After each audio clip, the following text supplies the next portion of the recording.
विपक्ष चूंकि शुरू से आप देख रहे हैं कि अनर्गल प्रलाप कर रहा है। आज वक्फ बोर्ड में बहुत सारे ऐसे नियम कानून हैं जिसकी वजह से जो माइनॉरिटी के बहुत सारे ज़रूरतमंद लोग हैं उनको उसका लाभ नहीं मिल पाता, बल्कि भूमाफिया टाइप के लोगों को उसका लाभ मिलता है। माइनॉरिटी में आपने देखा कि जब ट्रिपल तलाक की बात आई थी तब यही विपक्ष लोग हल्ला मचा रहे थे, जबकि आधी आबादी के लिए बहुत ज़रूरी है कि ऐसे कानूनों को बनाया जाए जो उनकी मदद करें। देखिए, ये बदलाव शुरू से दिखाई पड़ रहा था, इसलिए कि केजरीवाल जी ने जिस तरीके से लोगों के साथ झूठ बोला था और जब वो आए थे तो तमाम बातों को कह रहे थे कि भाई हम ईमानदारी से काम करेंगे, हम वीआईपी कल्चर अपनाएंगे नहीं, हम आम गरीब लोगों के लिए काम करेंगे। लेकिन आपने देखा कि जो उनकी नीतियाँ रहीं, जो उनके कार्यक्रम रहे, वो लोगों के हित में नहीं रहे। वक्फ बिल में संशोधन को लेकर आज संसद के अंदर जेपीसी बुलाई गई थी। जेपीसी के अंदर बता दें कि जो जेपीसी का गठन किया गया था और आज जब उस बिल को पेश किया गया संसद के अंदर, जिसके बाद ज़बरदस्त हंगामा देखने को मिला। विपक्षी दलों ने इसको लेकर विरोध प्रदर्शन भी किया है।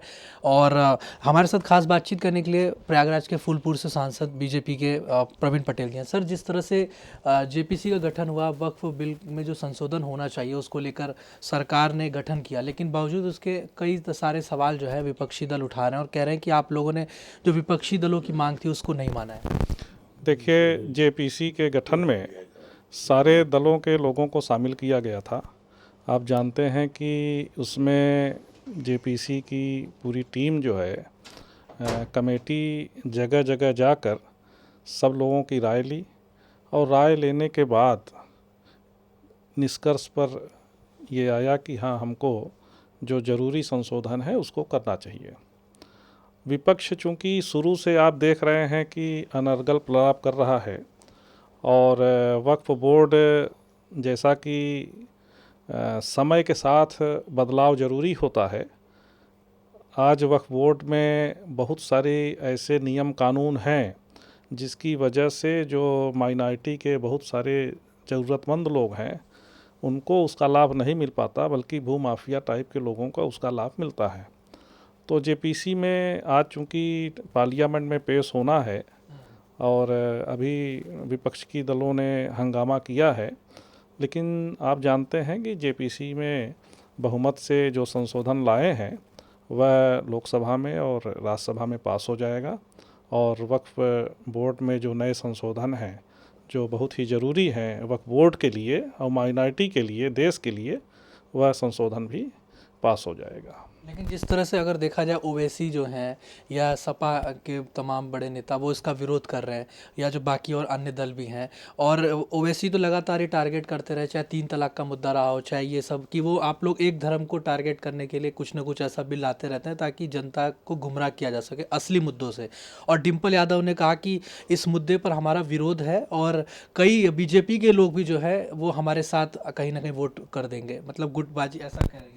देखिए, ऐसा है कि चूँकि हमेशा से वो लोग तुष्टीकरण की राजनीति करते आए हैं और वो प्रगतिशील समाज को नहीं देखना चाहते हैं।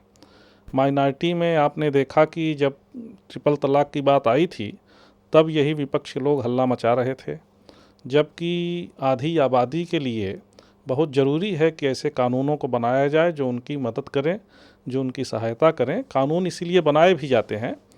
और अभी आपने इस बात को कहा कि समाजवादी पार्टी या तमाम और जो दल हैं इस बात का विरोध कर रहे हैं, तो सही चीज़ तो ये है कि वो केवल इस बात के लिए विरोध कर रहे हैं ताकि जो है वो तुष्टीकरण की राजनीति कर सके, ताकि एक मैसेज दे सके कि भाई देखिए जो है, जो तमाम ऐसे नियम कानून थे जो गैर ज़रूरी थे उसको भी हम लोगों ने बचाव का प्रयास किया। लेकिन जैसा कि आप जानते हैं कि ये सरकार सुधारवादी जो भी नियम कानून है उसको लाने में किसी तरीके से हिचकने वाली नहीं है और माननीय नरेंद्र मोदी जी इस देश को विकसित देश बनाना चाहते हैं। यहाँ नियम कानून ऐसे रहें जो आम नागरिकों के हित में रहे, माइनॉरिटी के हित में रहे। जी सर, जिस तरह से मेरी जब आपसे पहले हमने बात की थी तो उस समय दिल्ली में इलेक्शन हो रहे थे और अब दिल्ली के नतीजे आ गए हैं और बीजेपी की सरकार बन गई है प्रचंड बहुमत के साथ, 48 सीटें आई हैं। तो आप क्या कहना चाहेंगे और आपको लग रहा था कि इस बार वाकई में बदलाव दिल्ली में हो जाएगा? देखिए, ये बदलाव शुरू से दिखाई पड़ रहा था, इसलिए कि केजरीवाल जी ने जिस तरीके से लोगों के साथ झूठ बोला था, और जब वो आए थे तो तमाम बातों को कह रहे थे कि भाई हम ईमानदारी से काम करेंगे, हम वीआईपी कल्चर अपनाएंगे नहीं, हम आम गरीब लोगों के लिए काम करेंगे। लेकिन आपने देखा कि जो उनकी नीतियां रहीं, जो उनके कार्यक्रम रहे, वो लोगों के हित में नहीं रहे और तमाम भ्रष्टाचार के मामले उजागर हुए हैं। वीआईपी कल्चर छोड़ने की बात क्या कह लीजिए, शीश महल जैसे तमाम करोड़ों रुपए उन्होंने अपने रहन सहन में खर्च करने का काम किया। दिल्ली की जनता बखूबी जानती थी, और जब हम लोग इलेक्शन में लोगों के पास जा रहे थे तो ये महसूस हो रहा था कि अच्छे बहुमत के साथ भारतीय जनता पार्टी की सरकार बनेगी। जी, आखिरी सवाल है सर, महाकुंभ में 50 करोड़ का आंकड़ा जो है वो पार हो गया है, तो आप इस पर क्या कहेंगे? आप वहीं के सांसद भी हैं, तो ऐसे में क्या आपको उम्मीद थी कि इतनी बड़ी संख्या में लोग आएंगे? और अभी तो और भी दिन बचे हुए हैं। देखिए, 2019 के कुंभ में लगभग 22 करोड़ लोग आए थे पूरे दुनिया से। हम लोगों की ऐसी आशा थी कि इस बार ये दुगना रहेगा, लगभग 22 करोड़ से 44 करोड़ 45 करोड़ तक लोगों के आने की संभावना है। लेकिन जैसा कि आप जानते हैं कि इस समय पूरे दुनिया में सनातन संस्कृति के प्रति लोगों में जो आकर्षण है, जो वहाँ के अध्यात्म को, संगम के पवित्र जल को वहाँ स्नान करके लोग जो हमारे हिंदू धर्म में, सनातन धर्म में जो एक तरीके से कहा जाए जो अच्छाइयाँ हैं, उसको वहाँ पर, इसलिए कि संगम में हमारे महात्मा, संत, तपस्वी, कल्पवासी तमाम ऐसे लोग आते हैं जिनकी ऊर्जा वहाँ पर आपको महसूस होती है। तो निश्चित रूप से इस बार 50 करोड़ लोगों का आंकड़ा पार हुआ है, और आप इस बात को समझ सकते हैं कि चीन और भारत दुनिया में यही सबसे बड़ी आबादी वाले देश हैं। लेकिन इन दो देशों को देख लिया जाए तो एक तरीके से अपने प्रयागराज में 50 करोड़ लोगों का पहुंचना अपने आप में एक रिकॉर्ड है।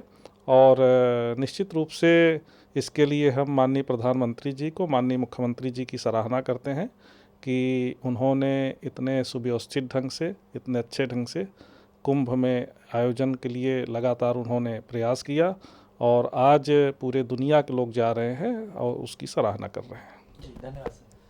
तो ये हमने बातचीत की प्रयागराज के फूलपुर से सांसद प्रवीण पटेल से। वीडियो जर्नलिस्ट अमनी के साथ मैं हिमांशु दुबे, डेली 24 भारत, दिल्ली।